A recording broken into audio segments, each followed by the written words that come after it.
lá. O que te levou a esse interesse pela política? Assim, não, eu quero entrar nesse jogo aí, porque eu acho que é maluco. Eu também acho. Eu não acho que você é doido. completamente normal quando vai se Tem candidatar. um amigo, meu amigo Denis Xavier. Denis, um beijo pra você. Meu amigo Denis Xavier veio aqui, o Denis, é professor de filosofia, um grande professor de filosofia aqui do Brasil e tal.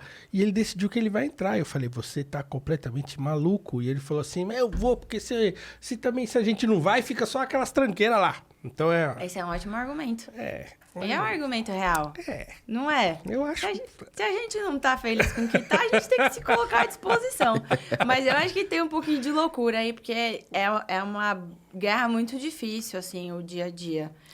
Mas, voltando ao como tudo isso começou, quando eu estava na faculdade de jornalismo, eu precisava de um estágio.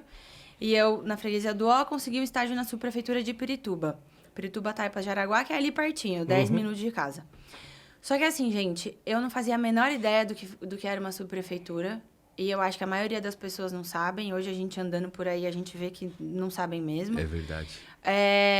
Só que era perto de casa... Tá bom, precisava, eu falei, bora, vou entender o que é isso daí. Eu não me interessava por política. Nessa época, eu já estava num jornalismo de moda, já queria fazer outras coisas, já queria empreender e tal. Eu venho de uma família de empreendedores. Ao mesmo tempo que a gente tinha uma balada, a gente tinha uma padaria, um mercado, um pet shop. Tinha. Que balada era essa? Trampital. Esse nome não me é estranho. Onde era? Era famosa. Era Na na freguesia ZN? do Ó. No final dos anos 80, comecinho dos anos 90. A gente competia com a Broadway. Meu pai adora contar essa história. Broadway eu lembro. Ele adora. São os anos dourados, assim, sabe? O nome não é estranho, não. Mas meu pai fechava Trampital. a balada às 4, dormia no chão da padaria pra poder fazer o pão às 5 da manhã. Nossa. Então a gente sempre fez muita coisa ao mesmo tempo, tem um pouco de genética aí. Só que eu não me interessava pela política, não achava que era pra mim, não via mulheres que nem eu sendo eleitas e passava batido, gente, assim, tá bom, tem eleição daqui 2 anos e tal.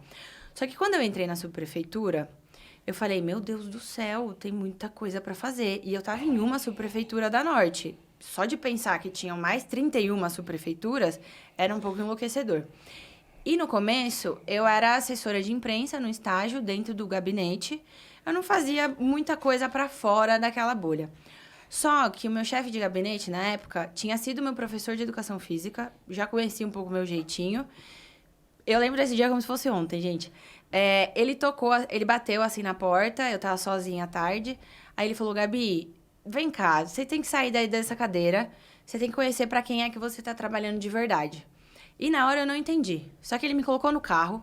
Eu subi a Avenida Raimundo Pereira de Magalhães, inteirinha lá até o final. E ela é do lado da minha casa e eu não conhecia a avenida. Pra você ver como a gente vive em bolhas mesmo. É verdade. E eu que fui cercada de privilégios, não conhecia aquele lugar. E aí, quando eu subi até lá, eu já fui me chocando ao longo do caminho, sabe? Não, lá ainda é Pirituba, mas vai começando Taipas, tal, até o final. E aí eu fui me chocando, eu falei, meu Deus do céu, né? Uma realidade muito diferente da minha. Quando eu cheguei na vistoria, era a casa de uma senhora que tinha construído a casa dela em cima de um córrego com 5 crianças. O esgoto passava literalmente no meio da sala dela. Era aquelas casas vazadas o chão, sabe? Você conseguia ver o esgoto passando. O cheiro era horrível. E, gente, eu entrei ali e eu não consegui falar uma palavra. Eu não conseguia falar com ela, eu não conseguia falar com o meu chefe, eu não conseguia falar com as crianças.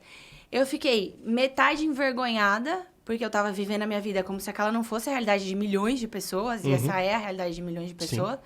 E do outro lado, indignada. Falei, meu Deus, como que pode a gente vir aqui, faz essa vistoria, fala pra mulher que a gente não tem nada pra fazer e volta pra nossa sala. Aquilo não me pareceu normal. Zero. E aí eu voltei chorando o caminho todo até a casa dos meus pais, né? Peguei, fui pra casa dos meus pais.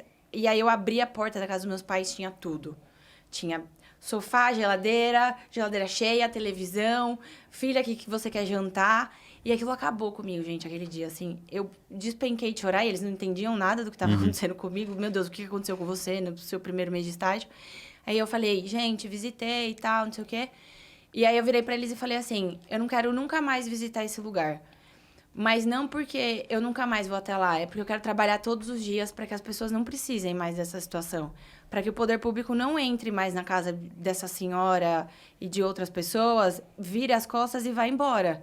Aquilo não era normal e não é normal e não pode ser. A gente não pode normalizar a realidade em que milhões de pessoas vivem. E aí eu nunca mais saí da prefeitura, gente. Aí foram 7 anos me envolvendo completamente em projetos que dialogavam com a população. Porque depois dessa minha experiência, eu entendi que a gente não tem como formular boas políticas públicas sem ouvir e entender a realidade das pessoas. Verdade. Como que a gente vai decidir no gabinete o que é melhor para a cidade de Tiradentes, para Sapopemba, para o fundo de Taipas, para Osasco, Mauá, se eu não sou de lá? E eu acho que esse é um erro que a gente comete no serviço público. É tomar decisões sem conhecer a realidade das pessoas. E aí a gente vem, mas tem processo participativo, tem audiência pública. Tá bom, tem. Mas as pessoas não sabem nem o que faz uma subprefeitura. Uhum. Como que a pessoa vai saber o que é um plano diretor, o que é uma lei de orçamento, o que é um plano plurianual? Não tem como você fazer uma audiência pública de qualidade se você não explicou nem o que é o conceito dessas coisas. E aí eu comecei a questionar isso. Vamos fazer um material tal, porque eu entrei na prefeitura pela comunicação, né? Depois eu fui entrando mais por uma questão de gestão de projetos. Mas eu era, gente, tem que comunicar, tem que ser didático, vamos colocar um personagem, não sei, vamos tentar criar. Não dava para normalizar a situação, nem deixar de ser indignada. Eu falo que a gente na política, se a gente começar a deixar de ser indignado com as coisas, tá na hora de parar, deixa o próximo que ainda tá indignado continuar. Acho que esse é um outro erro, quando tem muitos políticos com muitos mandatos que já normalizaram aí a situação. E aí, nesse meio tempo, eu falei, bom, a política realmente muda a vida das pessoas, né? A boa política e a má política muda a vida das pessoas. E gestores sem propósito, que não entendem a realidade das pessoas também. E aí eu fiquei completamente engajada, aí fui me envolvendo em movimentos de renovação, em movimento por mais mulheres na política, vendo que tinha gente fazendo política fora, né, do serviço público e sem mandato. Falei, bom, vou me entender aqui nesse espaço. E aí, me entendendo aqui nesse espaço, eu, no final do ano passado, recebi uma ligação de uma amiga minha que já veio aqui, a deputada Tabata Amaral. Tabata Amaral. Um beijo, Tabata. Desculpa não ter estado aqui no programa que ela participou. Ah, verdade. Foi só você, né? Foi só o Filipão que deu conta do recado.